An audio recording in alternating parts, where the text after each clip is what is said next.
கனடால பயணிகள் விமானம் கீழே விழுந்து விபத்துக்குள்ளான சம்பவம் அதிர்ச்சியை ஏற்படுத்தியிருக்கு.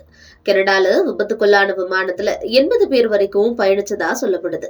டெல்டா ஏர்லைன்ஸால இயக்கப்படக்கூடிய உள்ளூர் ஜெட் விமானம் திங்கட்கிழமை டொராண்டோ பியர்சன் விமான நிலையத்துல பனிப்புயலை தொடர்ந்து வீசிய பலத்த காற்றோட தரையிறங்குறப்போ கட்டுப்பாட்டை இழந்து தலைகீழா கவிழ்ந்திருக்கு.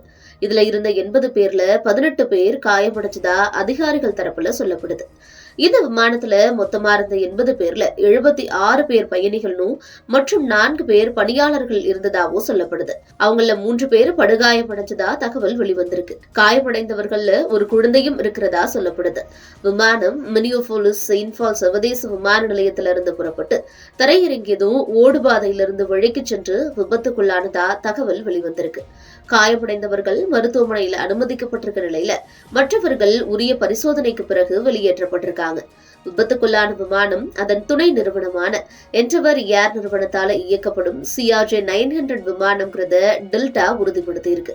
கனடாவுடைய ஃபார்வார்டியரால தயாரிக்கப்பட்ட அந்த CRJ 900 விமானம் 90 பயணிகள் வரைக்கும் அமரக்கூடிய வசதி பெற்றதுன்னு சொல்லப்படுது.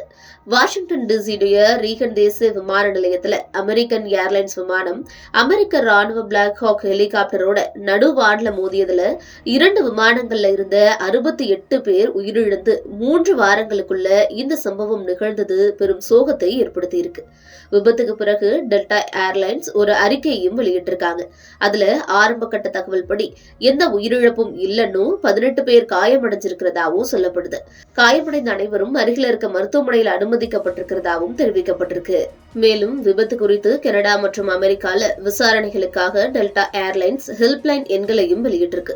கனடால தனிநபர்கள் 18666294775 அப்படிங்கிற எண்ணுக்கு தொடர்பு கொள்ளலாம்னு, அமெரிக்கால இருந்து 180099975454 எண்ணை தொடர்பு கொள்ளலாம்னு தெரிவிக்கப்பட்டிருக்கு.